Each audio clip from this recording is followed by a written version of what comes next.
Hi, I'm Karan Thapar.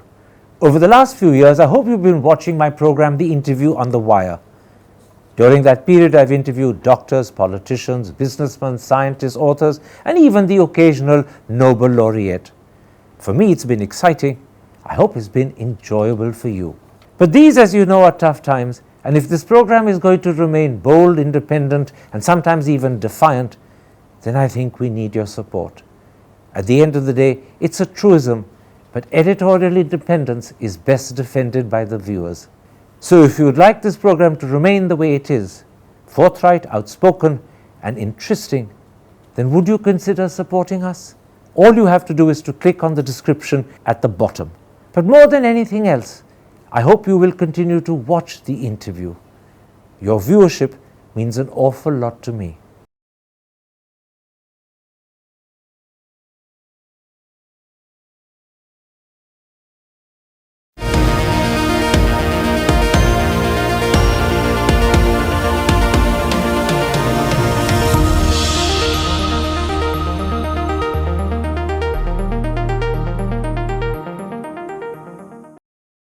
Hello and welcome to a special interview for The Wire.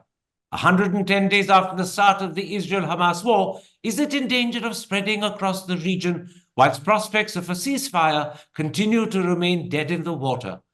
And where does that leave the Netanyahu government?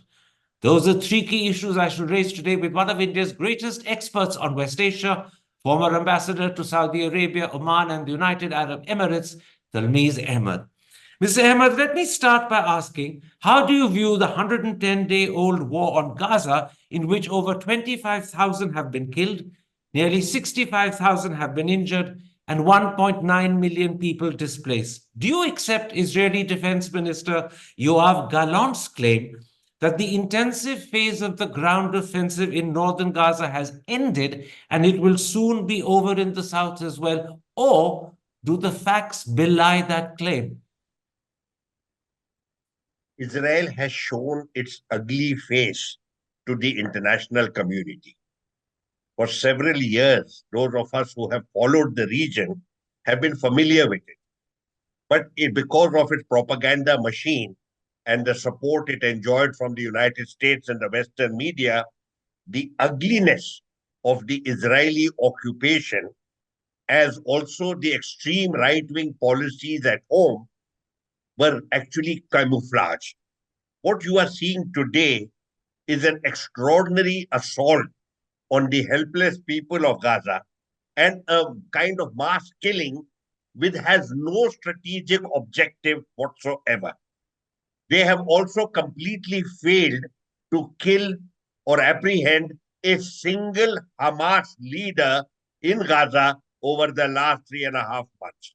It's a disaster for the Israelis, and I hope that, and I think that very likely the government is going to fall very shortly, and several generals will finally lose their jobs, as they deserve to do. They have failed Israel, they have failed the Israeli people completely, and they have had this absolutely absurd reputation of being a formidable military force. Who have they fought in the last 50 years? They have fought only refugees and killed large numbers of them in the past. What about the claim made by Defense Minister Yoav Gallant that the intensive phase of the ground offensive in northern Gaza has ended? Do you accept that, or do the facts belie the claim? I don't take any of his remarks seriously. Israel has very frequently made certain statements and then backed off. What has happened is President Biden has been calling for a lowering of the tempo of the fighting, of the bombing. They have killed, as you know, at the peak, 200 to 300 Israelis were being killed every day in the Israeli bombing, and the people were being clustered in the south so that it would be easier to kill more people. United States called for a certain reduction in the killing. They didn't ask for a ceasefire. It's one of the most obnoxious positions that the United States has taken. They just said, please reduce the killing. So yes, the defense minister says, all right, I'm reducing the killing now, but it has not happened. Yesterday, 125 Palestinians were killed. And have you not seen the extremely shocking figure that out of the 25,000 people dead, 2/3 are women and children. There is no international outcry over this mass murder of young people and their mothers. Now, the truth, Mr. Ahmad, is that in the last few weeks, the war, or at least the firing of missiles, has spread to Lebanon, to the Yemen, to Syria, Iraq, and arguably to Iran and Pakistan as well. Do you believe the whole Middle Eastern region is in danger of being destabilized? I believe there is a danger. The longer the conflict goes, the possibility of the region sleepwalking into a larger conflict becomes more realistic. I don't think anyone seriously wants a regional conflict. I don't think so. Neither the Israelis, nor the Iranians, nor the Hezbollah, or the Houthis. What is happening from the Iranian side and the side of their allies is to maintain pressure on Israel. Therefore, Hezbollah and the Iraqi Kataib Hezbollah and the Houthis are maintaining this pressure. In this scenario, yes, there was a bombing in Iran, and on 3rd January, and several people were killed, and that raised the tempo. But we came to know it was the Islamic State. So yes, there has been a degree of instability, but I fear that if we don't bring about a ceasefire sooner rather than later, we could have a larger conflict that no one wants. From India's point of view, how worrying are the Houthi attacks on Red Sea shipping? I believe much of the oil we import from Russia comes through the Red Sea, and most of our oil exports go through the Red Sea. So, how serious might be the impact on the Indian economy? A very simple point to make to you, Karan. Can you sleep well at home if your neighbor's house is burning? We are next door to a serious regional conflict. You have it escalating by the day. You have the Israelis trying to prolong the war as much as possible in order to save the government and the face of Netanyahu and his generals who have failed the country. I believe it is a matter of concern because what the Americans have done, which they always do, whenever they see a problem, they start bombing it. That's what they do. And that's what they've done now. The Houthis are making a statement. Why don't we hear them? They have said, provide humanitarian assistance to Gaza and bring about a ceasefire as quickly as possible. They are attacking Israel-bound ships, and that is a source of discomfort. Yes, the Red Sea, the Bab el-Mandeb at one end, and the Suez Canal at the other are extremely sensitive areas for global trade and global shipping. India has every reason to be concerned. And will this have an impact both on the exports of oil products from India as well as on the import of Russian oil to India? Both of those happen through the Red Sea. Are you worried this could have a damaging impact on our economy? See, we get the bulk of our oil and gas from the Gulf through the Strait of Hormuz. But yes, India's exports of petroleum products that go to the European markets go through the Red Sea, and we also import some oil through the Red Sea as well. So yes, and also besides oil and gas, we also have concerns relating to our own trade, our own imports and exports. Overwhelmingly, our products that go to Europe and to the American market go through the Red Sea as well. So, of course, we have every reason, not only we, the entire international community, because besides India, all the other Asian countries also depend on the Red Sea for the safe passage of their products both ways. Now, meanwhile, Mr. Ahmad, prospects for a ceasefire seem to be as distant as they were when the war began in October. In return for releasing its hostages, Hamas has demanded the end of the war, the withdrawal of Israeli forces from Gaza, and the release of its own Palestinian prisoners. Netanyahu, as you know, has flatly rejected this completely out of hand. So, would you agree that as things stand today, the war looks likely to continue more or less indefinitely? There is something to be said about American cowardice in this regard. There was a resolution in the Security Council. It was supported by all the parties. Just one country opposed it. That resolution called for an immediate ceasefire. The Americans vetoed it. I would say to you very clearly and frankly, the Americans are directly responsible for the death of several thousand Palestinians because of that single veto. Today, there is, other than the Americans, there is no effective authority that can put pressure on the Israelis. What has happened within Israel is, why are they rejecting any ceasefire given that they are going nowhere and their people at home are getting restive with regard to the safety of the hostages, their family members? Many of these people, family members, attacked the parliament the other day. And immediately after that, Netanyahu said, okay, we will give you a 2-month ceasefire, get all the hostages out, and then start the fighting once again. This is absurd. Netanyahu is terrified of a ceasefire because the day there is a ceasefire, he will lose his job and he will be imprisoned. Several generals will have to resign immediately.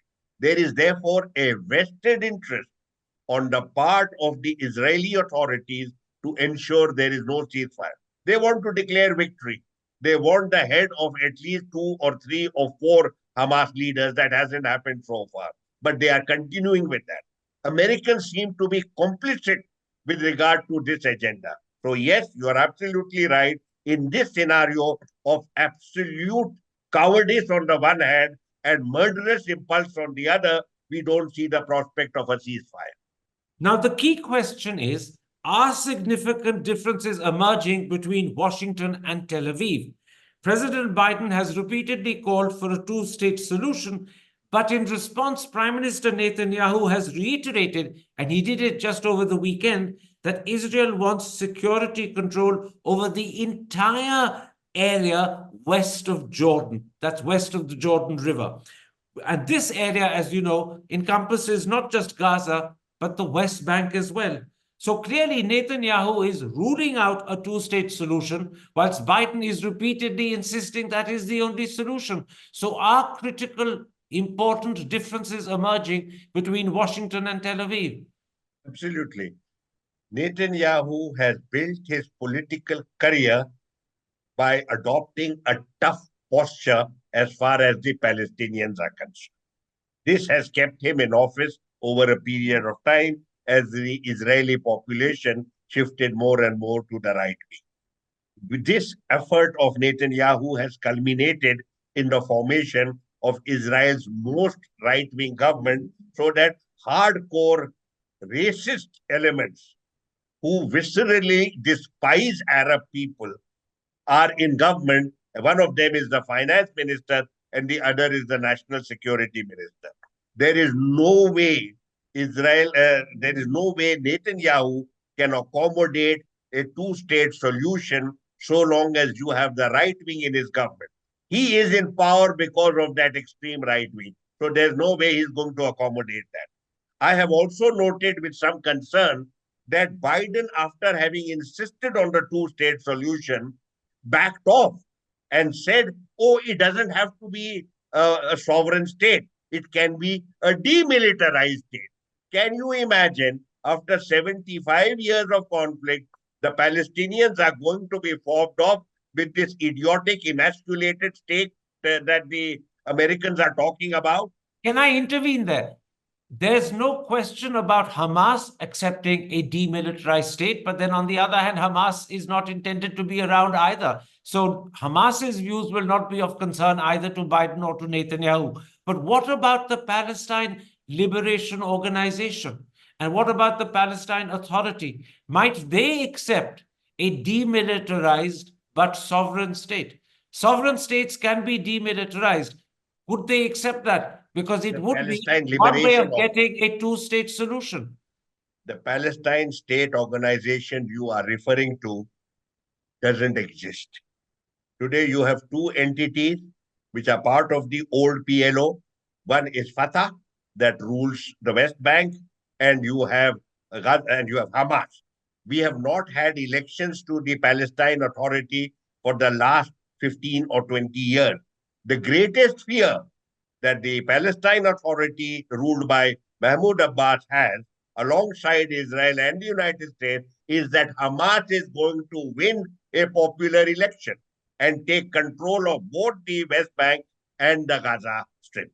Now, we don't know about that part. I cannot imagine a single ordinary Palestinian accepting an emasculated state where he lives without any dignity and without any status, the capacity to look after his own interests. Who are the Americans to tell the Palestinians, you take a demilitarized state? That is not acceptable. If there is to be a Palestinian state, it has to be sovereign, it has to be viable, and it should provide the Palestinian with a dignified life. Could Netanyahu's rigidity not only increase differences between Washington and Tel Aviv, which we've discussed already, but also see a reduction in general support from the West? I noticed that just on Sunday, Grant Shapps, the British Defense Secretary, has called Netanyahu's stand on a two-state solution very disappointing. Spain has now publicly called for a peace conference, and the European Union Foreign Policy Chief, Joseph Borrell, has even asked, and I'm quoting him, what are the other solutions they have in mind? Make all the Palestinians leave? Kill all of them? Those are the sort of statements coming from Spain, from the EU, coming from the British, that suggest that differences could be emerging between these key European capitals and Tel Aviv. How do you view that? Israel has supreme contempt for the European Union and for European states they don't support it. Even with regard to the United States, they have got used to wagging the dog. They don't care. At the end of the day, they know whatever the administration in the White House, the United States will never turn its back on Israel and will never pressurize the government of the day to do things it doesn't want. You are looking at a United States that is particularly pathetic today. You have a presidency that is falling apart in front of your eyes, and you are seeing the rise of Donald Trump. Why should Netanyahu accommodate this kind of presidency where he knows full well they have no capacity to impose anything on Israel that Israel doesn't want? He has made it very clear, I am the prime minister, I control this government, and I'm not going to accommodate a two-state solution or any solution. I want Israel to control the entire territory from the Jordan River up to the Mediterranean. He's not going to compromise on that. He has been living on this hardline posture for the last 2 decades. He's not going to give up now.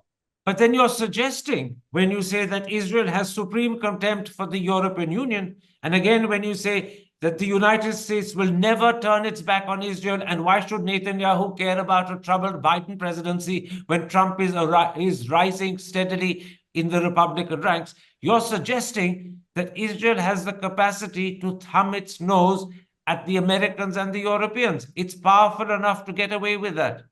Absolutely correct.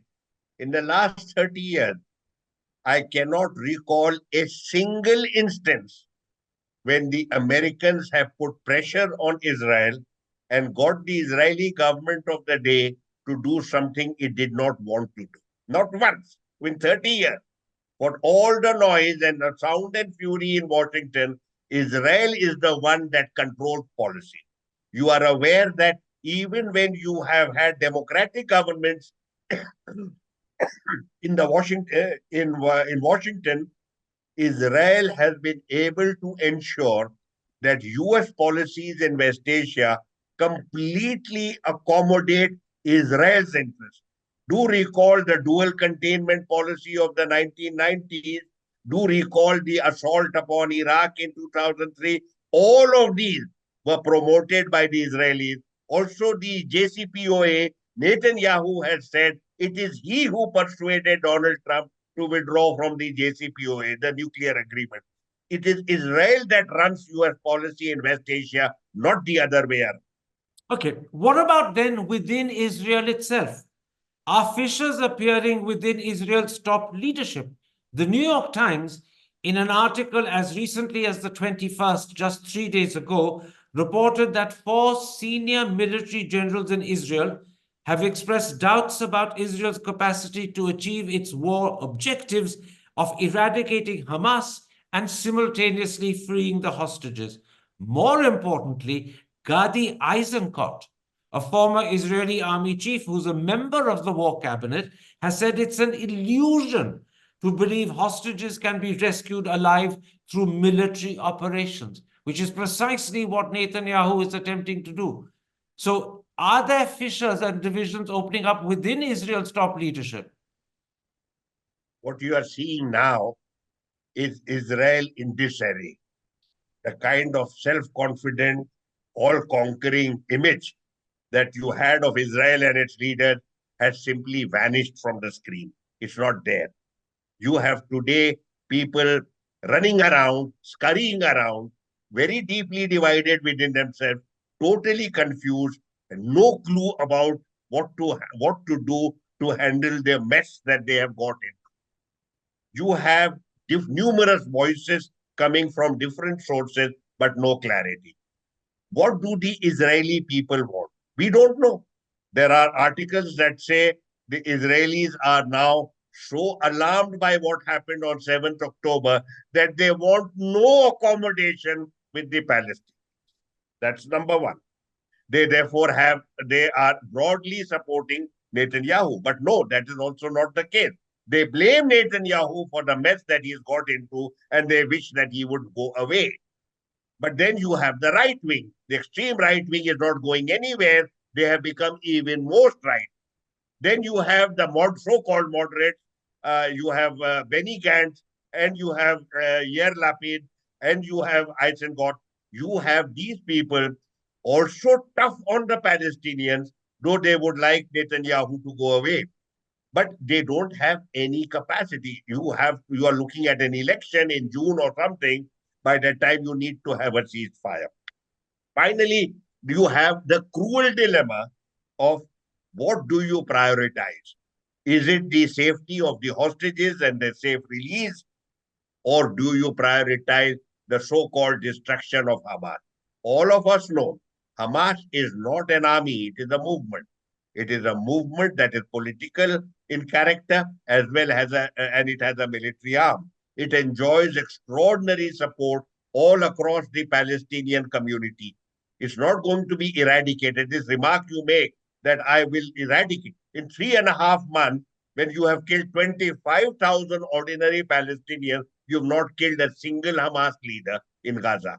So I'm not sure the Israelis have any clarity about where they should be going because too many personal interests, too many vested interests, too many interests not connected with Israel's national interests are all in play, looking out for themselves rather than for their country. I suppose, Mr. Ahmad, the key that will determine the future is President Biden's position. Is there any prospect that that position could change and he might start putting greater pressure on Israel to end the war? So far, as you said, he's standing foursquare behind Netanyahu. But is there any possibility, as his own election deadlines begin to encroach, as his own pressure from the Democratic Party begins to manifest itself, that he could change his position and put greater pressure on Israel? You are painting the picture of an individual who has not existed in 3 years of his presidency.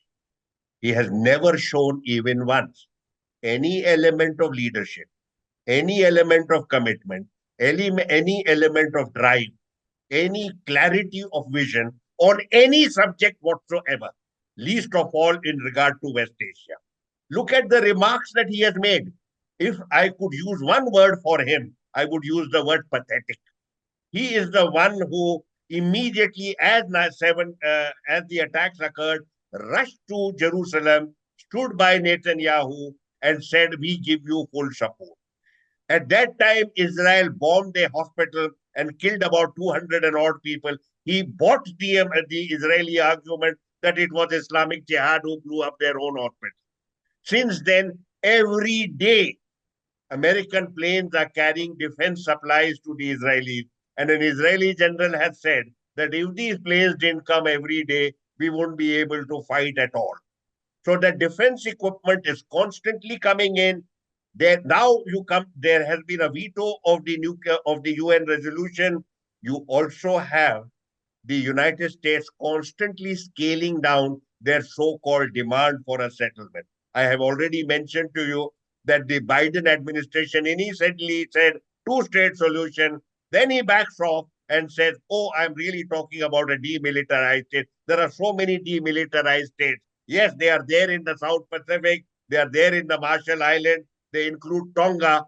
Are you have you no understanding of what is happening in West Asia and what the Palestine issue is involved has involved? Is Palestine a Tonga that you can call for a state and a settlement of this serious matter after 25,000 Palestinians are dead? You call it for a demilitarized state? Let me put an alternate view to you. Many people say Biden will equally not want to sacrifice his relationship with Arab countries, particularly Saudi Arabia. And the Saudi Arabian Foreign Minister, Prince Faisal, has made clear that there can be no normalization of relations with Israel till the Palestine issue is solved, which means Netanyahu is clearly an obstacle. Could this sway thinking in the White House? You see, there is a lot of discussion taking place behind the scenes, and we don't know the contours. The kind of statement, the kind of very strong, robust, uncompromising voices that we should have heard from Arab leadership has so far not emerged. You have seen how muted some of the top leaders have been. They have not led from the front. Foreign ministers make statements for the record and move on. They don't always have the credibility that they should have. I think Saudi Arabia has made it very clear that there will have to be a Palestinian state that is sovereign, viable, and gives dignity to its people. I think that is very clear. There is no scope here for a so-called demilitarized state. Will this carry any conviction with the Americans? Very doubtful. United States today is in election mode. Everything that happens is connected with the election. At a time when the presidency, as I have called it, the presidency looks pathetic, and you see the rise of Donald Trump. And in this background, I'm not sure that anyone is going to listen to Biden or to what the White House has to say. They're all looking out for a situation which will unfold after the November elections. I think that is now more important. In the meantime, can Netanyahu be persuaded to back off and resign by under the pressure of Israeli public opinion? That alone is going to save the day as far as Israeli public opinion, as exemplified by the people who attacked parliament a few days ago, and as also what happened in the United States when Biden was heckled by his supporter who demanded a ceasefire in Gaza. There is a lot of popular anger now visible both in Israel as well as in large parts of the United States that are completely fed up with their government's policies. Can this finally carry the day? I don't know. We don't have enough knowledge of what the Israeli population believes. They want the hostages back, but they don't want compromise with the Palestinians. This is a contradiction, and that is why you have a pathetic scenario today where you are not able to go forward anywhere. Let me end by raising two other issues which I think are important and we do need to talk about them. Whilst everything else in terms of the war is happening, Israel has also approved a plan for placing Palestinian tax funds with a third party, and they will only be released to the Palestine Authority when Israel gives permission. This means that the Palestine Authority will not be able to pay its staff either in the West Bank or even those that it pays in Gaza. How do you view this? This is, I would say, inevitable. The Israelis are required to pass on this money to the Palestine Authority. But the Palestine Authority has to share this with Gaza as well. Now, what the Israelis said that we will give you the money, but we will deduct the portion that is due for Gaza because we don't want to enhance their military effort, their military capacity. Palestine Authority refused this offer, and therefore the money has to go to a third country. There are elements in the United States, in Israel, who are opposed even to this. The right wing says, extreme right wing, that giving it to Norway is not good enough because the Norwegians are not to be trusted. They could pass on the money. These are absolutely paranoid people. So they are fired by the hatred, visceral hatred of the Arab on racial and ethnic basis. And therefore, they don't want any compromise. Now, what does it mean? It means that the life of Palestinians, whether they are in the West Bank or in Gaza, becomes even more difficult, more arduous. As it is in Gaza, they are being bombed out of existence. And you have seen the picture of how pathetic their conditions, their living conditions are. And you have the same thing happening in West Bank. Already more than 300 people or 300 people are dead.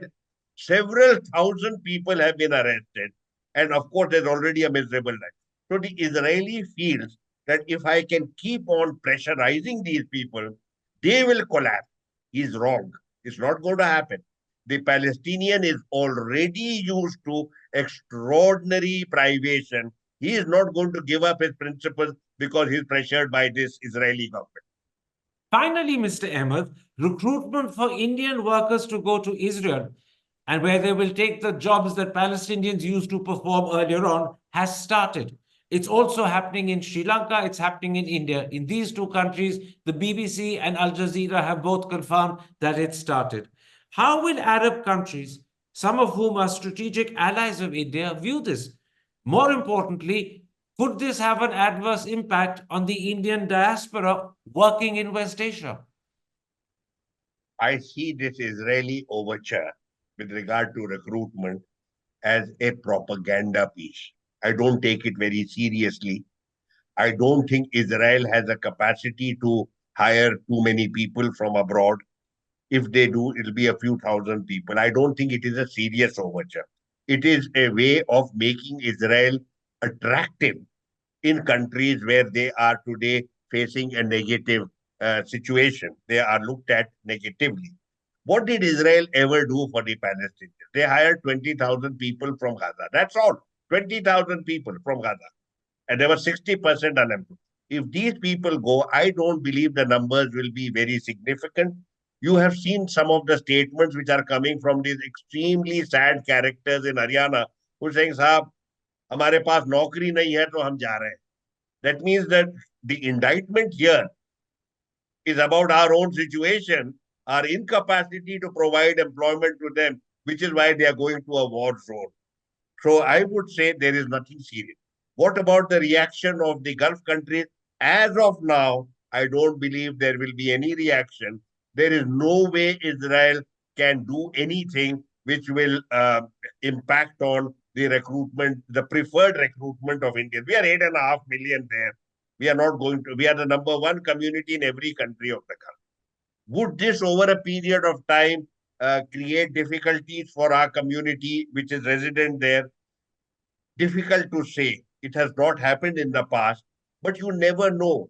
I have argued to you, recruitment in the Gulf is not done by governments, it's done by individuals, by owners of businesses. But they take their own personal decisions. And I would say over a period of time, if large numbers of Indians were to flock to Israel, there would be an adverse impact. There would be concerns in certain establishments that we don't need these people because they create discord within us. I would say to you, a bigger concern we should have, and which we seem to be completely ignoring, is the extreme hostility to certain communities within our own country. That is likely to have a more serious an impact on continued recruitment from India than the small, minuscule migration of a few chaps who are unemployed in Haryana and are desperate for a job. What you're saying is mistreatment of Indian Muslims is more likely to have an adverse impact on recruitment of Indians by Middle Eastern employers rather than Indians going to Israel to take the place of Palestinian I think workers? that it does not need Einstein to understand that. That is absolutely true.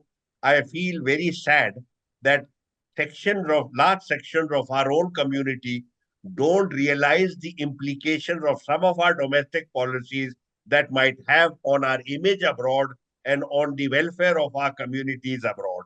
We should be much more sensitive about this, much more caring about that. Talmiz Ahmad, thank you very much for making time to talk to me. Take care. Stay safe. Thank you very much, Karan. All good wishes to you. Hi, I'm Karan Thapar. Over the last few years, I hope you've been watching my program, The Interview on the Wire. During that period, I've interviewed doctors, politicians, businessmen, scientists, authors, and even the occasional Nobel laureate. For me, it's been exciting. I hope it's been enjoyable for you. But these, as you know, are tough times, and if this program is going to remain bold, independent, and sometimes even defiant, then I think we need your support. At the end of the day, it's a truism, but editorial independence is best defended by the viewers.